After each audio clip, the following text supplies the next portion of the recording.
Daj koji dinar živ ti ja.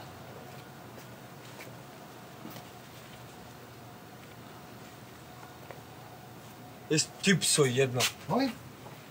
Šta moliš, 50 dinara mi daješ na ovu krizu, si normalan ti? Pa si zaslužio više, jel? Pa mrš bre. Šta si rekao? Šalim ti ništa, šalim ti para. Hvala vam. Kako se ne misli? 50 dinara mi daješ, ti psi na jedno. Ništa, šalim.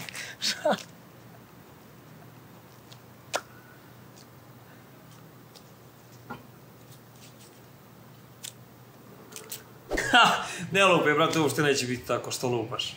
Kažem ti, ako uskoro ne nađeš posao, poješće te ekonomska kriza. Ne, preće ovako biti.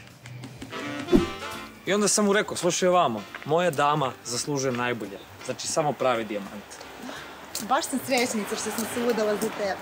Bogat, pametan, lep i odličan krevet. Gospodine, ili imate nešto sitno? Naravno da imam nešto sitno, prosjerče moj. Baš vam. Izvoli. A nemojte, ovo je puno, gospodine, nemojte mi. Nije puno, dečko, nije puno. Kupi nešto pametno i nikako drogu ili alkohol. Kupit ću odelo, ću da kupim i upisat ću fakultet, hoću da budem uspešan koji vi. Tako je, to je plan, bravo. A da vas pitam, kako ste vi postali tako uspešni? Jedna reč, prijatelju. Genk. Gang. Genk, prijatelju moj, elektronski. Gang će ti pomoći da prebrodiš krizu. Tako je. Samo ne smije da prime god do kraja meča i ja sam... A mršu realno ovo! Ne smije se oslanjati samo na tikete, čoveče. Nećeš preživjeti ekonomsku krizu. Kako ekonomsku krizu? Neće biti krize, baksuze jedan, bre. Čovječanstvo je naučilo da izbegne valjda krizu do sad. Gde ćeš? Ono pekare po kiflu. Ti nešto.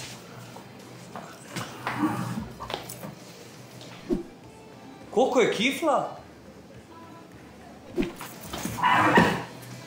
Dobro, možda bi trebalo da nađem neki posao za svaki slučaj da mi kapne nešto. Otkud to?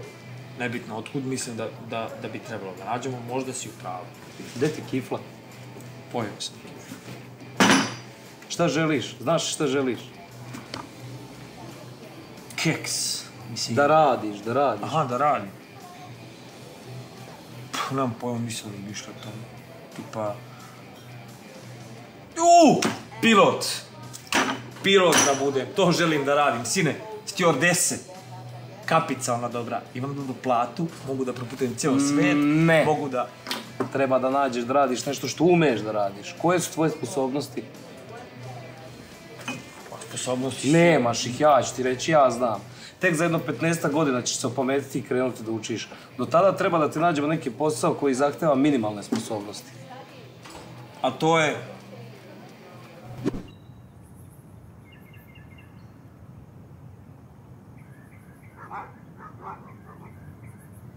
Ništa bolje nisi mogao da mi nađeš. Negativno. Doći ću po tebe ujutro. Evo ti kafa. Srećan prvi radni dan na poslu. Odnosno noć.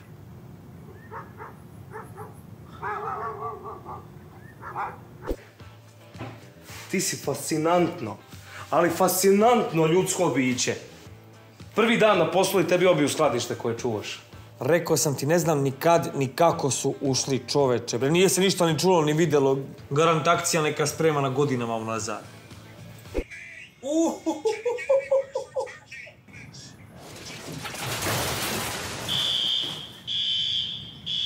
Bez!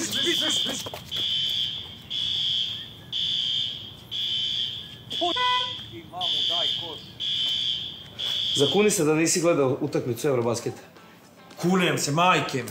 Ne u majku. Znaš li dobro u koga? U Harrya Kanea se zakuni. To neću. Zato što lažeš. Znaš šta? Kad malo bolje razmislim, ti si kriv za sve ovo. Ja? Ti, brate! Našao si mi posao koji zahtjeva odgovornost i pažnju. A izvini, evo sad ću biti malo iskren prema sebi. Ja možda jesam mlad, lep, inteligentan i uspješan, ali druže, odgovoran nisam. Gledao si snimak utakmice koji si gledao ranije isti taj dan. Jel moguće da možeš biti toliki idiot? Sad te lepo firma tuži i ti više nemaš posao. Bravo, majstore, svaka čast. Morat će nešto drugo da nađem. Okej. Imam još par ideja. Ne, meni je jasno da vi već imate jedan, ali gospođo, ono što ja vama nudim nije običan usisivač, ne? Ne.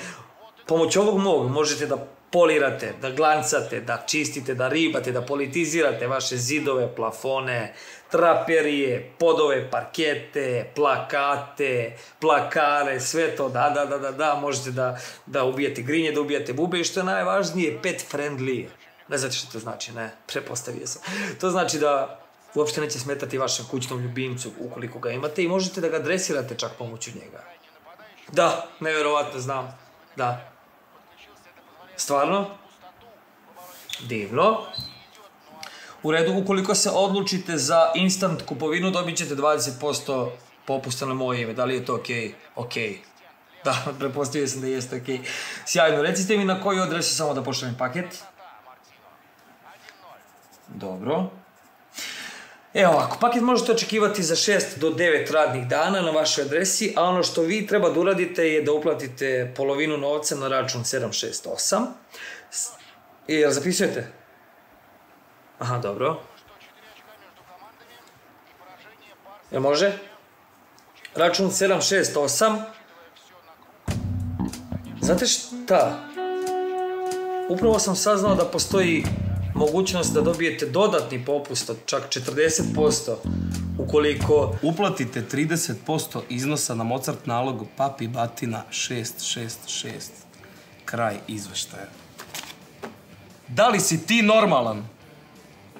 Nisam znao da se snimaju razgovori. Sad da imam živce, sve bih izgubio. Pa što se nerviraš ako ih nemaš? Video sam od tebe. Jesi tolika debilčina da ti je zinulo dupe za 3000 dinara na nalogu? U zatvoru si mogao da završiš, majmune. Kam je gubio na poluvremenu, trebalo mi je hitno. Znaš da Norvežani nameštaju stalno. Namestit ću ti ja Batina ako ti ne nađemo posao. Jel znaš gdje ti je vozačka? Znam, što? Ubacim Žezu za 0 bodova, izbacim ga, hat-trick, naravno. Ajde, vozi, majmune, imaš uslovnu. Kako ljudi ne znaju da voze. Isto važi za Trenta Aleksandra-Arnolda i za ovoga, Cancela. Ubacim ih 0 bodova, izbacim ih, hvala Bogu. Ajde. Izbacim ih, naravno, pokidaju. Kapiten, crveni karton. Znači, ja ne znam šta se dešava, majke mi. Kapiten, crveni karton. Zato ovo kolo bacio on 3 put, pogađaj koga? 3 pija, normalno. Šta ste me pitali? Ništa vas nisam pitala, samo ste trebali da stanete pre 15 minuta. Stvarno? Da, zakasnila sam na pregled koji zakazujem pola godine unapred. Ja se izvinjavam, ponela me priča, izvinite, evo, vratit ću vas odmah pa ćemo... Nemojte, molim vas, samo stanite da izađem. Hvala. Dobro. Rekao sam ti već, imam poremećaj pažnje, šta se čudiš? Je li ja toliko grešim što mislim da je uopšte moguće zaposliti te?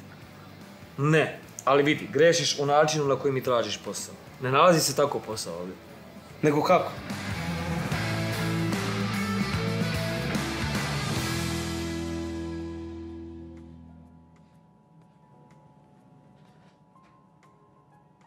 Diplomirali na Harvardu? Tako je. Prosječna ocjena 9,5. Impresivno, gospodine Papiću. Zaista impresivno. Znam, hvala. Karijera vam je veoma raznolika. Marketing menadžer General Motorsa do 2015. Zatim tehnički direktor dizajna u Hugo Bossu. I na kraju, pomoćni trener Newcastle-a. Pa šta vam bi da se vratite, pobogu čoveče? Pa znate kako, ja sam u tom inostranstvu radio jako puno vremena i sve je to super, pare su super, sve je to. Sve što sam radio, ja sam radio ekstraordinarno, znate. Ali sam posle određenog vremena shvatio da nije to za mene. Falila mi je Srbija, jednom reči. Falila mi je ta naša kultura, taj naš jezik, znate, naša priroda, naše zgrade i što je možda najbitnije, naše žene. To razumem. Znam da razumete. A šta da vam kažem, gospodine Papi? Dobrodošli u našu firmu. Hvala vam. Neću vas razočarati. S ovakvom biografijom možemo samo mi vas da razočaramo. Nećete valjda. Vidjet ćemo.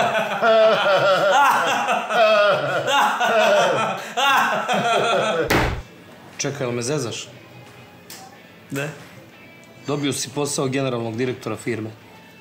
Tako je. Mico, daj ovdje meni Todupul Jacksonu sa ledom i daj svima šta će da popiju. Plata? Rekli su sam da napišem. Neverovatno.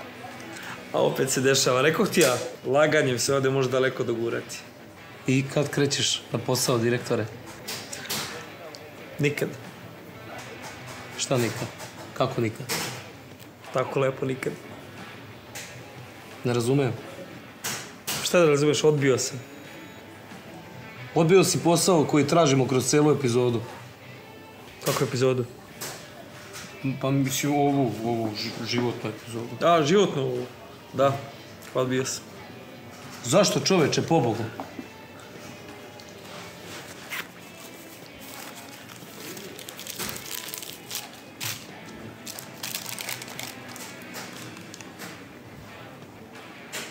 Nemoguće.